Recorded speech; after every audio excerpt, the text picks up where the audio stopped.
Hello, मैं अनुराधा कुमारी ABM college Golmuri से।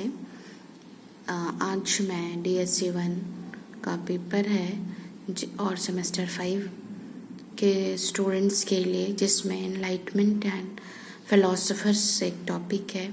उसके अंतर्गत Thomas Hobbes, Descartes, Montesquieu, Rousseau and Voltaire को पढ़ना है।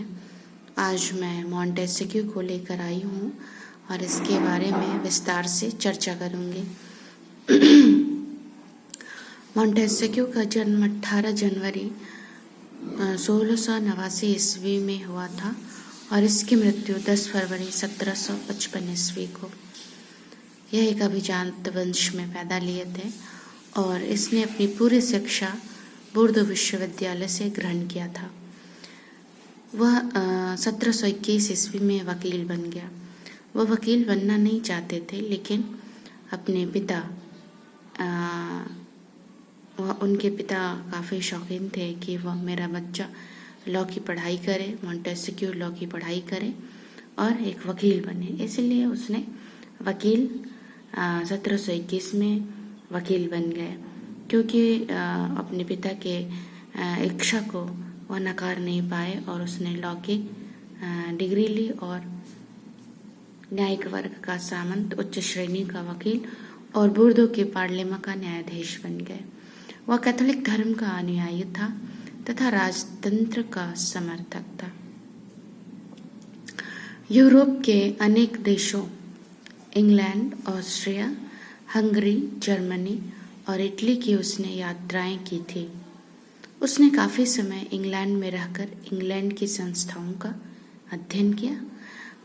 मॉन्टेस्क्यू की इतिहास, दर्शन, कानून और राजनीति में गहरी रुचि थी, जिसके बदौलत वे एक व्यवसायी, न्यायविद, राजनीतिज्ञ, उपन्यासकार और राजनीतिक विचारक के रूप में विख्यात हुए। राजनीतिक प्रगति के अध्ययन के लिए उन्होंने संपूर्ण यूरोप की यात्रा की। उन्होंने इंग्लैंड में 2 वर्ष बिताए और जॉन लॉक और ब्रिटिश संविधान से काफ़ी प्रभावित रहे। उन्होंने यहाँ रहकर 4 निबंध लिखे: the spirit of laws, the Persian letters.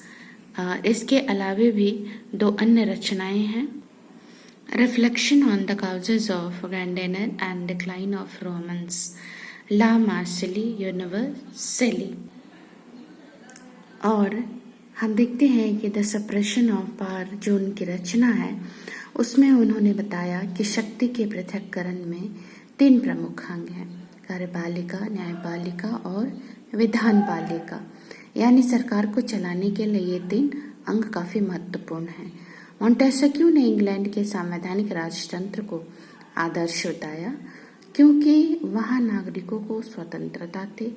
उसका कहना था कि ये तीनों शक्तियाँ फ्रांस के राजा के हाथों में थी और कोई सांसारिक शक्ति का नियंत्रण उसकी शक्ति पर नहीं था और न दैवीय नियंत्रण दृष्टिगोचर होता था।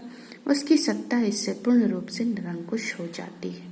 कहने का मतलब यह हुआ कि उसने सरकार के 3 अंग बताए: कार्यपालिका, न्यायपालिका और विधानपालिका।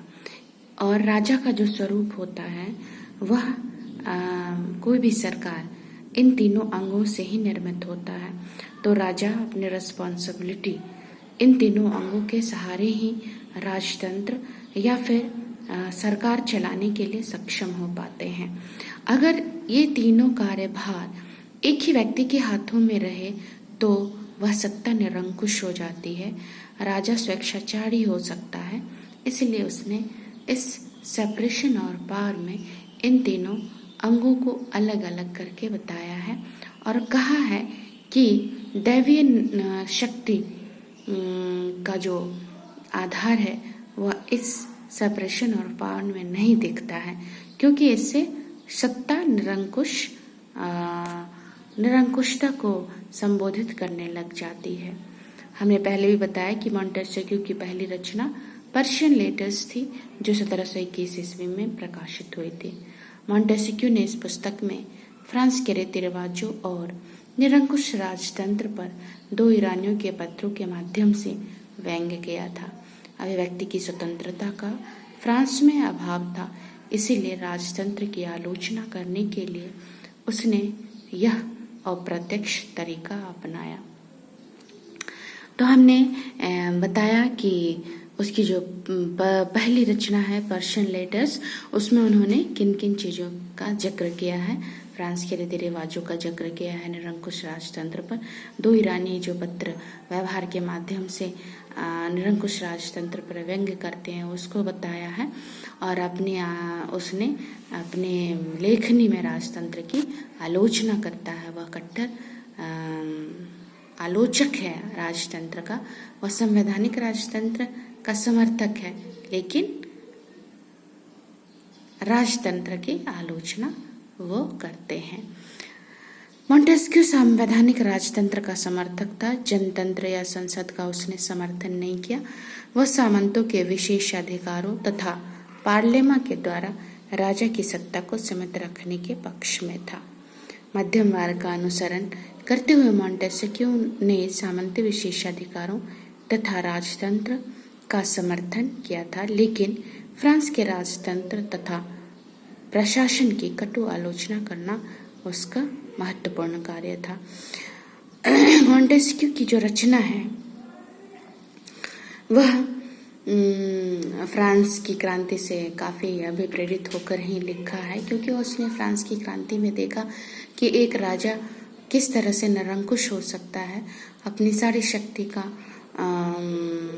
अपने हाथों में अपनी शक्ति को केंद्रित कर सकता है, जनता का दोहन कर सकती है और देश में या फिर राज्य में अव्यवस्था फैलाने का काम करता है। इसलिए उसने राजतंत्र की काफ़ी आलोचना की और फ्रांस के राजतंत्र के वो कट्टर आलोचक साबित हुए। उसने वहीं पर संवैधानिक राजतंत्र की प्रशंसा करता है और उसका समर्थक माना जाता है। धन्यवाद।